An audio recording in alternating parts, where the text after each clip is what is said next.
नमस्कार, बहुत स्वागत है आपका। मैं हूं आपके साथ सुमित झा। आप देख रहे हैं भारत एक्सप्रेस। लगातार 7वें चरण को लेकर महाकवरेज जारी है और इस बीच बड़ी खबर, 7वें चरण की वोटिंग जारी है। दोपहर 3 बजे तक कुल 49.68% मतदान हुआ है। बिहार में दोपहर 3 बजे तक 42.95% वोटिंग हुई है।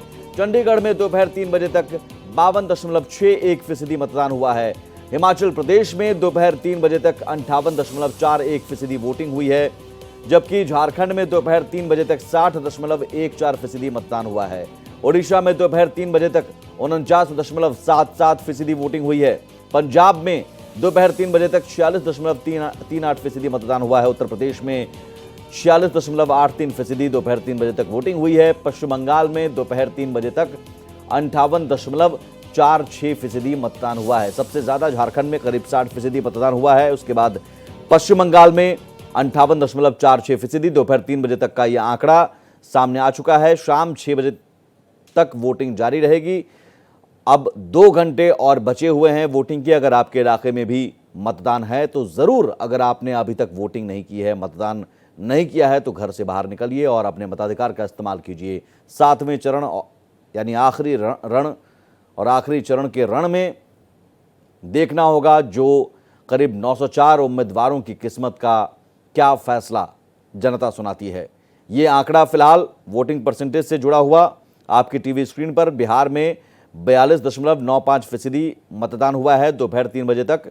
चंडीगढ़ में 52.61% मतदान हुआ है। वहीं हिमाचल प्रदेश में 58.41% मतदान हुआ है और झारखंड में सबसे ज्यादा 60.14% मतदान हुआ है,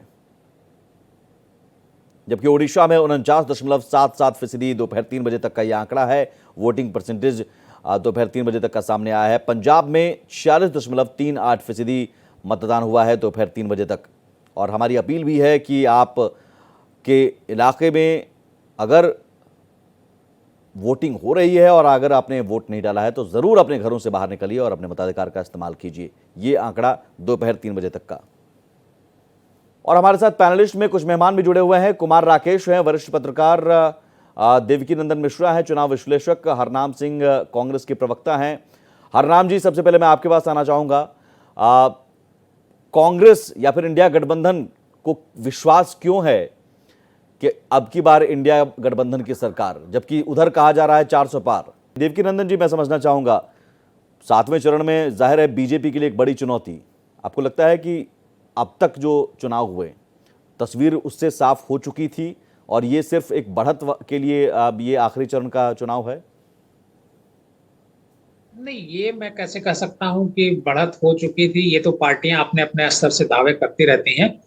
लेकिन ये जो 7वां चरण है, 7वां चरण बड़ा महत्वपूर्ण चरण है, क्योंकि इसी चरण में प्रधानमंत्री नरेंद्र मोदी हम्म। का ये चुनाव हो रहा है। उनके कैबिनेट के 3 मंत्री चुनाव लड़ रहे हैं और उत्तर प्रदेश सरकार के 2 कैबिनेट मंत्री के बेटे यहाँ पर चुनाव लड़ रहे हैं।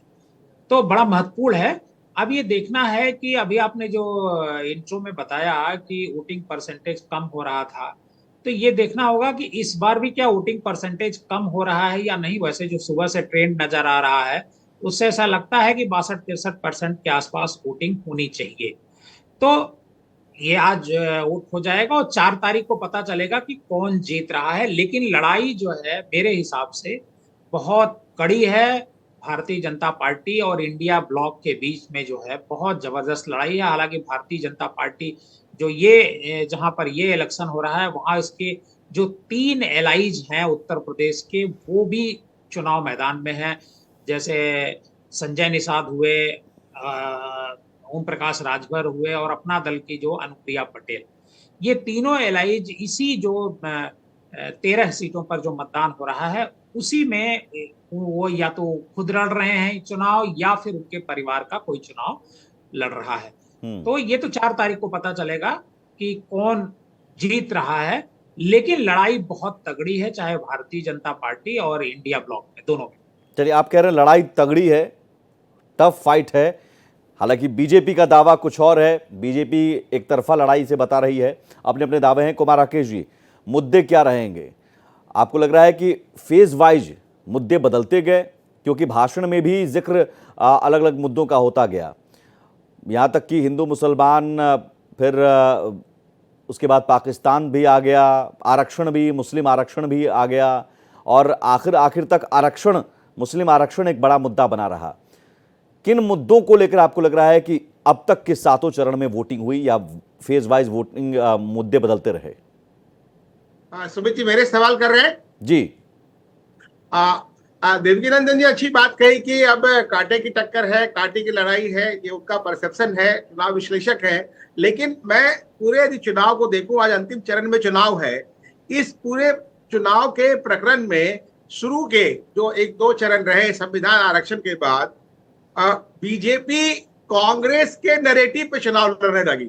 उनका जो नैरेटिव अलग था, सभी लोगों ने नंबर बता रहे थे कि बीजेपी के कितने नंबर आएंगे, कांग्रेस के या अलायंस के किसी ने नहीं बताया कि उनके नंबर कितने आएंगे।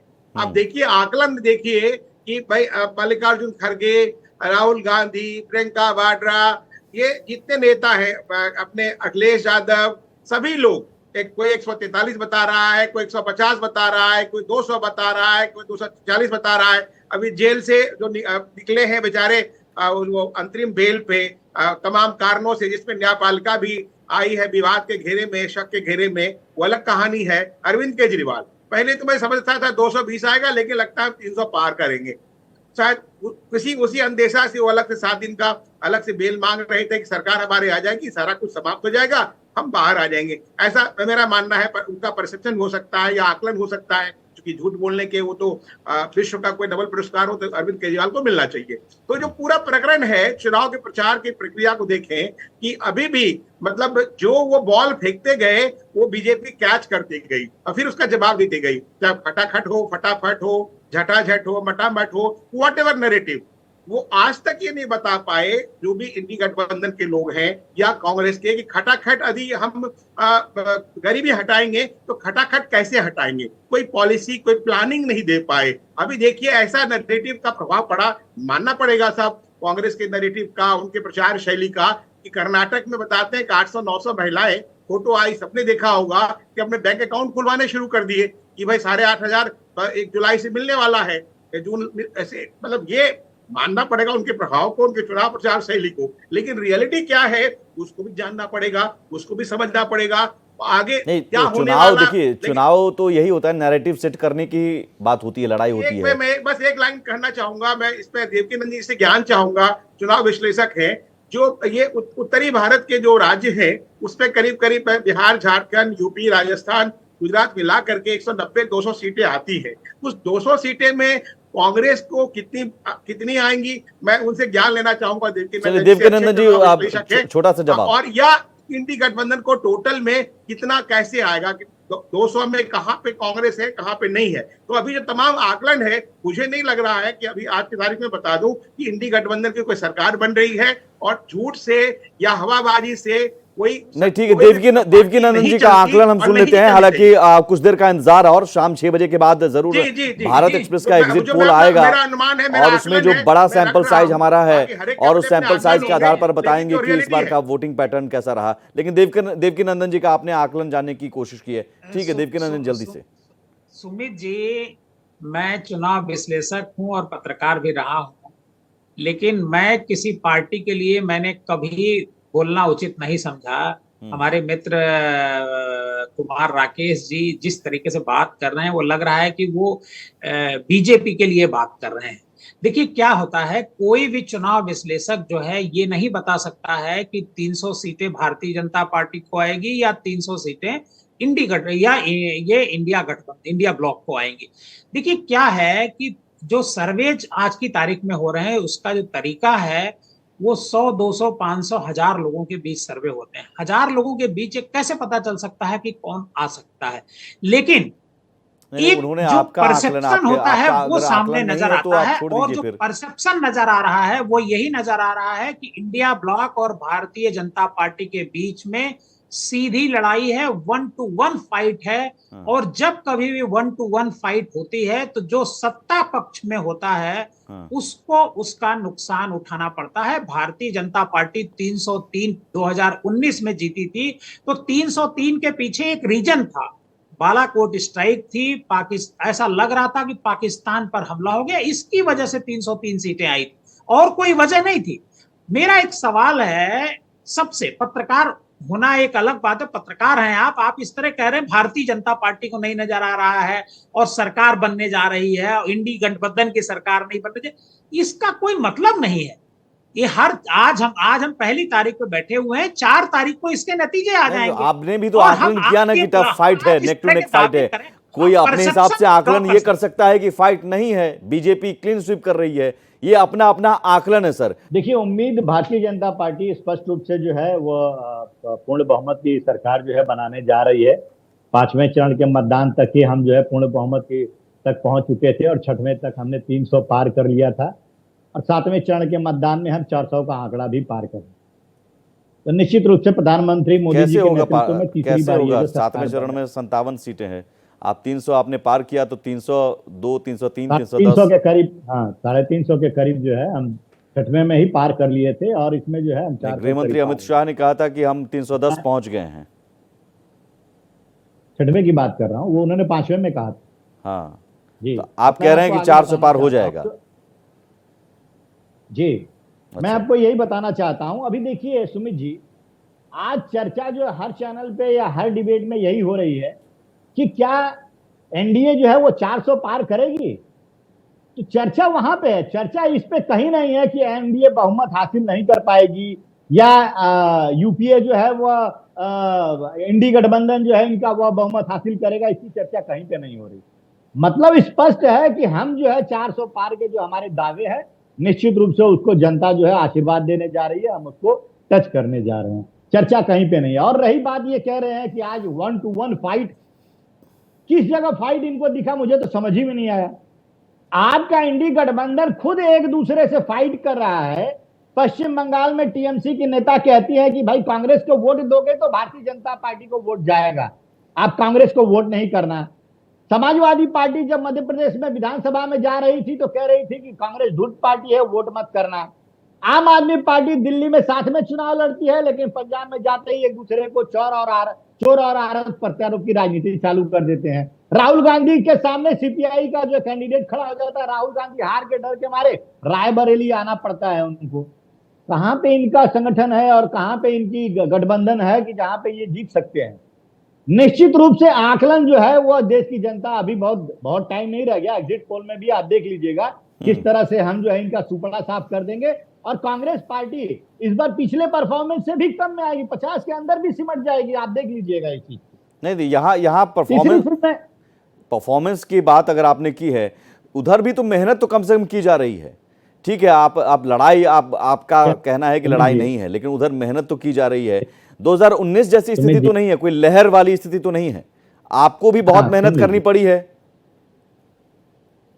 सुमित जी देखिए, पिछले 10 सालों में हमने विकास के जो कार्य किए हैं, वो विकास के कार्यों को लेकर के हम जनता के पास गए, और अगले 25 साल का रोड मैप हमने तैयार करके जनता के सामने रखा है। और जनता यह जानती है कि प्रधानमंत्री मोदी जी के नेतृत्व में ही यह देश विकसित भारत की संकल्पना को साकार कर सकता है, इसलिए जनता हमें आशीर्वाद दे रही है। और देखिए, आप मेहनत की बात कह रहे हैं, राहुल गांधी जी की सब रैलियां जो है 100 के आसपास रहती हैं, वहीं पे प्रधानमंत्री, जबकि उम्र उनकी 53 ईयर्स है, जबकि वहीं पे प्रधानमंत्री 73 ईयर्स के होने के बावजूद भी 200 से ज्यादा रैलियां करते हैं। तो आप बताइए मेहनत कौन ज्यादा कर रहा है। और वो मेहनत की बात तो छोड़ दीजिए, आज हमारे कार्यकर्ता, हमारे नेता वो जनता के बीच में रहते हैं, वो जनता के हित में, सुख में, दुख में शामिल रहते हैं। उनका क्या उनके जनहित के कार्य क्या रत्नाकर जी, यहाँ पर एक बात है, लेकिन इनके नेता जो है, रत्नाकर जी एक बात है, देखिए मेरी टीम भी और मैं खुद भी ग्राउंड पर उतरा था, लोकल कैंडिडेट को लेकर जरूर लोगों में नाराजगी थी।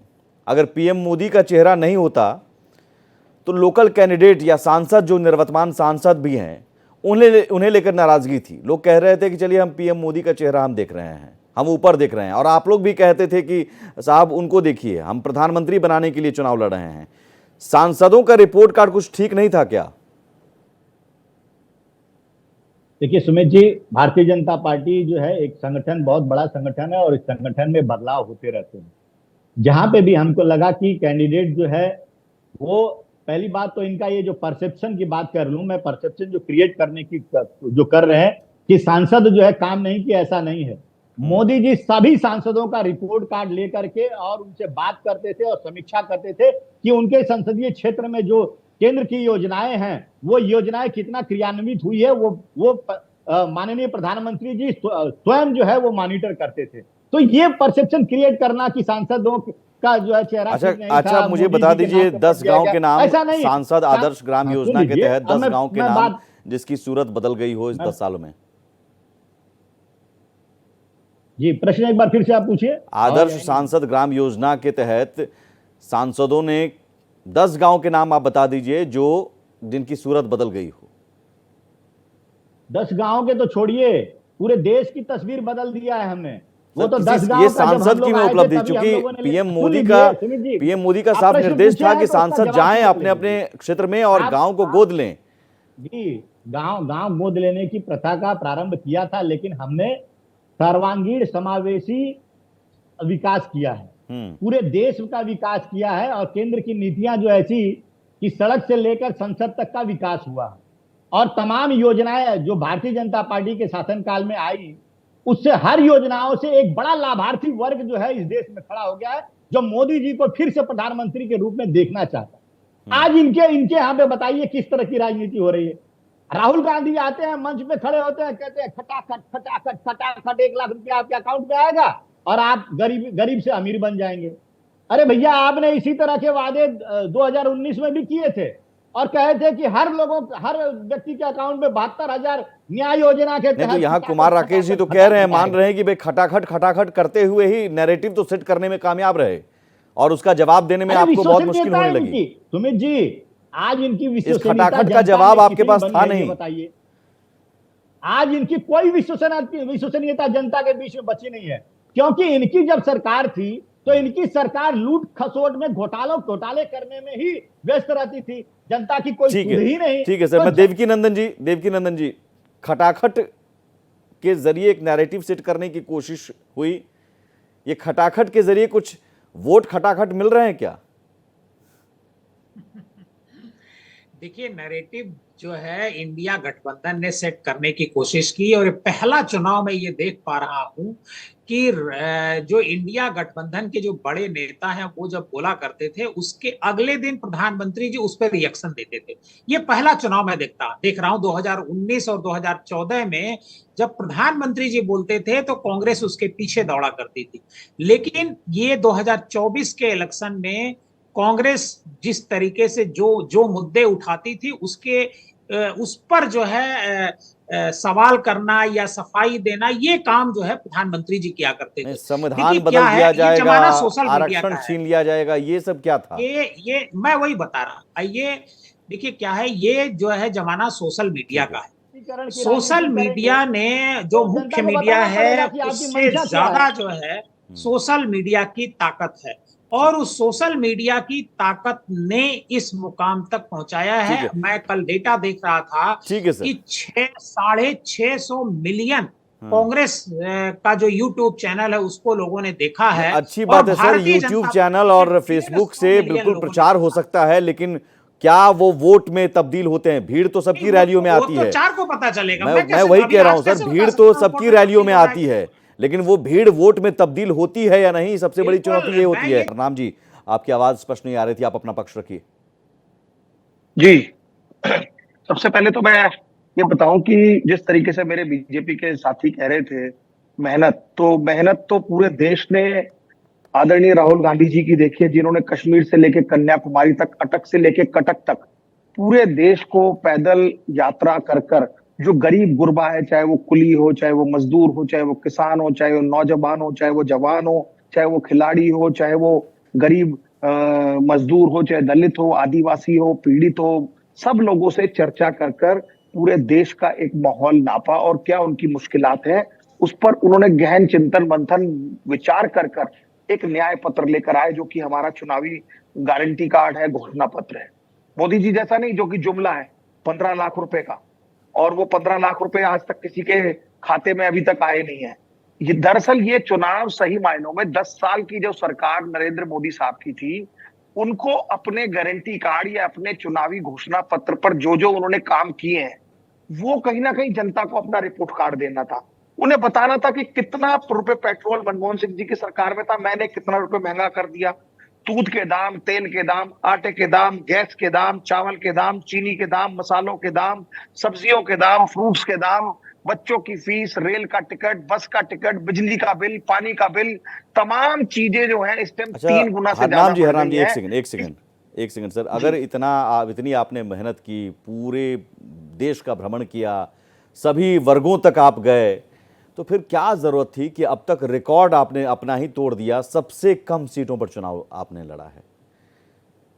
आपको तो और मजबूती मिलनी चाहिए थी। हाँ, क्योंकि देखिए देश में इस वक्त ये चुनाव साधारण चुनाव नहीं है, ये चुनाव देश में लोकतंत्र और संविधान बचाने का है। इसीलिए इंडिया ब्लॉक, इंडिया गठबंधन जो बना, उसमें जब गठबंधन धर्म निभाते हुए हमने बहुत सारे ऐसे दल थे जिनसे हमारे संबंध हो सकता है कि बहुत जगह हम उनके खिलाफ भी लड़ रहे थे, उनसे नहीं, संबंध कांग्रेस बेहतर की नहीं थे। जमीन कमजोर हो गई और भारत यात्रा से और तो मजबूत होनी चाहिए थी। 318 सीटों पर सिर्फ आप लड़ रहे थे। नहीं, देखिए ऐसा है, हमने हर जगह गहन आकलन चिंतन कर ये तय किया कि जहां अगर गठबंधन के लोग अच्छे से चुनाव लड़कर जीत सकते तो वहां उनको लड़ाया जाए, जहां कांग्रेस लड़ सकती है वहां कांग्रेस लड़े। हमारा असली मकसद जो है वो है भारतीय जनता इसको पार्टी ऐसे कह को सकते हैं रोकना, कि जहां पर जो कि कांग्रेस कमजोर है वहां पर दूसरे को हम दें।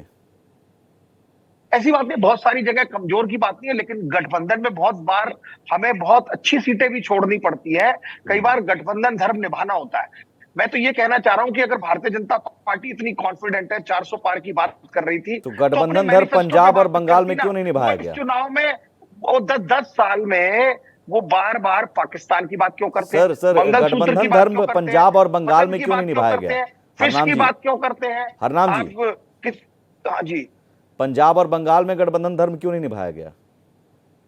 देखिए पंजाब में अगर जहां तक हम बात करें, हम पंजाब में विपक्ष को स्पेस नहीं देना चाहते थे, क्योंकि वहां पर विपक्ष है ही नहीं, ना अकाली दल है ना बीजेपी है। वो तो तीसरे और चौथे नंबर की आपस में लड़ाई लड़ रहे हैं। इसीलिए हम नहीं चाहते थे अगर इंडिया ब्लॉक के दोनों पार्टियां, आप और कांग्रेस अगर मिलकर लड़ते तो स्वाभाविक है वोट कटता, उसमें दूसरी पार्टी को 2-3 सीटें मिल सकती थी।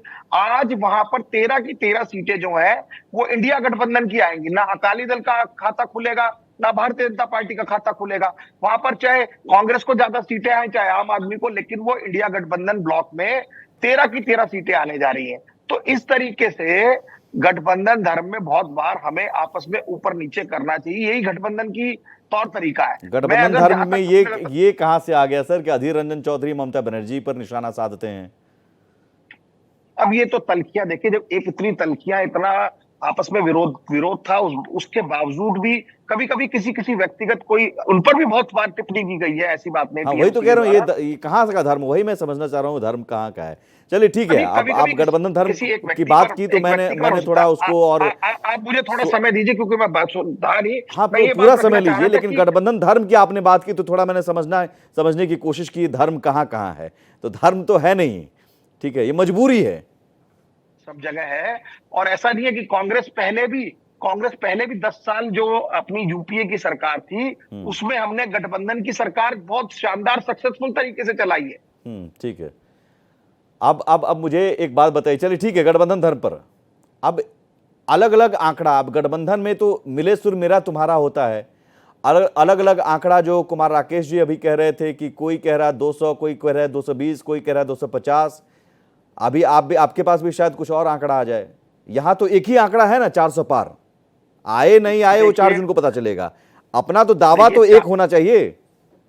देखिए 400 पार तो ये शुरू में कह रहे थे, लेकिन बाद में जब इन्हें लगा कि 400 पार हम पे उल्टा पड़ रहा है तो फिर उन्होंने 400 पार बोलना बंद कर दिया। हम सिंपल एक बात कह रहे हैं कि इंडिया गठबंधन जो है वो बहुत कंफर्टेबल मार्जिन से सरकार बनाने जा रहा है।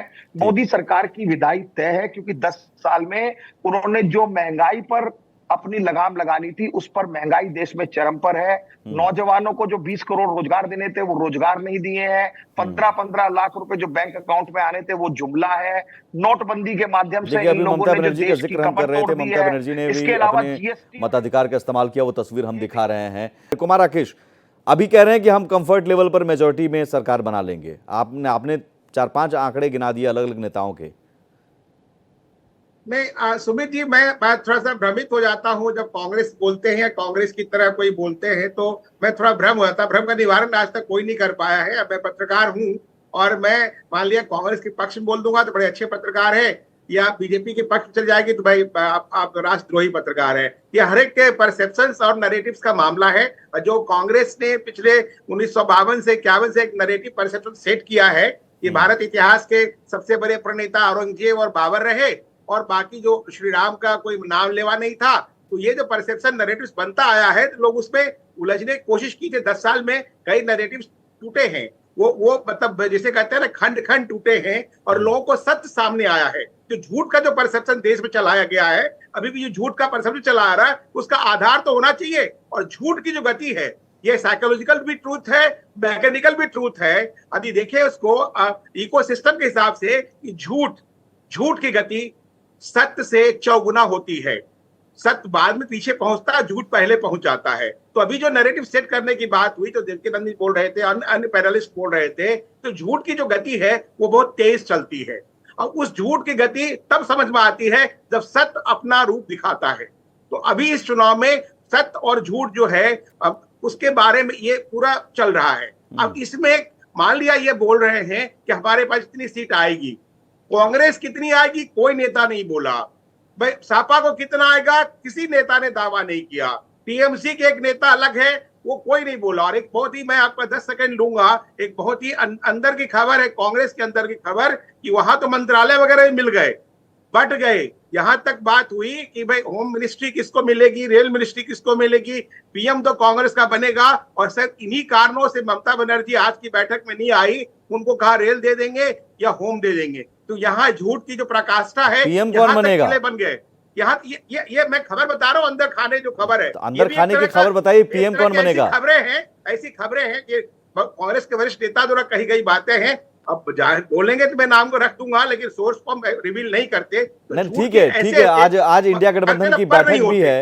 हरनाम जी, क्या ये बैठक यही है कि मंत्रालय किसके पास जाएंगे, कितने? जी बिल्कुल नहीं, ऐसा कुछ नहीं है। देखिए ये चुनाव के बाद एक तरीके की हमारी समीक्षा बैठक कह लीजिए या आकलन बैठक कह लीजिए, जिस पर सारे चुनाव के बाद हर पार्टी के नेता आकर अपना विचार विमर्श करेंगे। हम अपना एक आकलन तय करेंगे। जिस प्रकार से जैसे आपकी ममता बनर्जी क्यों नहीं पहुंची, एग्जिट पोल करते हैं, ऐसे ही हम सब लोग आपस में मिलकर तय करेंगे कि कहाँ कितनी सीटें पर हम चुनाव लड़े, किन सीटों पर बहुत बेहतर लड़े, किन सीटों पर कम बेहतर हुआ, किन सीटों को हम अच्छे मार्जिन से जीत रहे हैं। इस सबको हम मिलकर आज की मीटिंग में आपस में चर्चा करेंगे। इसमें कहीं भी मंत्रालय बंटने की कहानी है, इस तरह की कोई प्रोपेगेंडा नहीं है।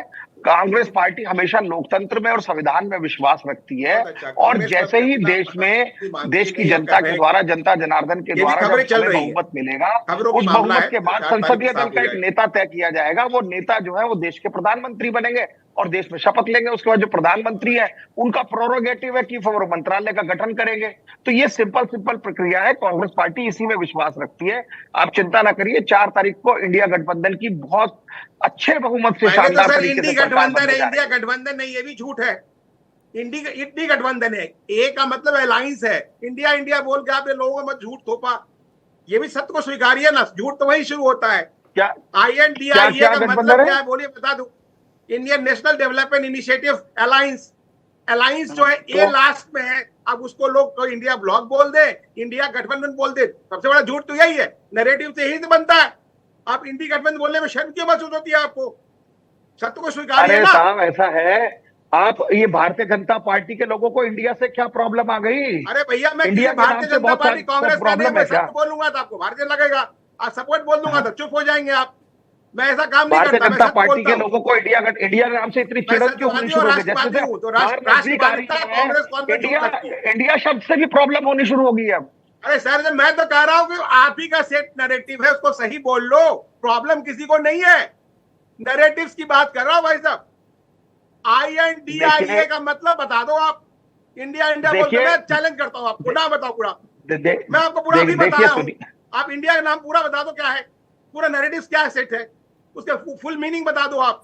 क्या मुद्दे इस बार भटक गए शुरुआत से लेकर अब तक, और एक नैरेटिव सेट करने में या भ्रम फैलाने में इंडिया गठबंधन की तरफ से या कांग्रेस की तरफ से कहा जाता रहा, हर रैली में राहुल गांधी संविधान की किताब लेकर, कॉपी लेकर वो दिखाते थे कि साहब देखिए ये बदल दिया जाएगा, फाड़ दिया जाएगा, और उधर मुस्लिम आरक्षण या आरक्षण छीन लिया जाएगा। बीजेपी भी यही कहती रही, आरक्षण ये छीन लेंगे, भैंस छीन लेंगे, मंगलसूत्र छीन लेंगे। तो ये क्या नैरेटिव सेट दोनों तरफ से किया गया? हर एक के अपने अपने घोषणा पत्र हैं और घोषणा पत्र के हिसाब से सबने अपनी अपनी बातें कही।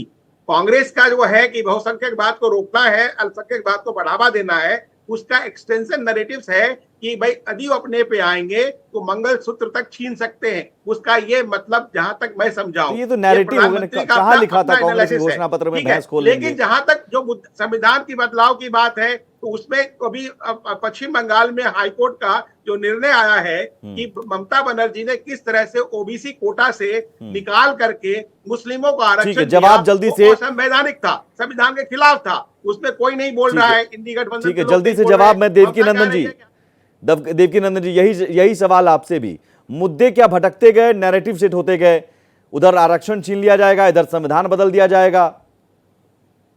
नहीं, देखिए, मैं तो ये किसी चैनल पे मैं कह रहा था कि ये जो चुनाव है 2024 का, ये झूठ के लिए जाना जाएगा, चाहे वो इंडिया गठबंधन की तरफ से कहा जाए या एनडीए की तरफ से कहा जाए।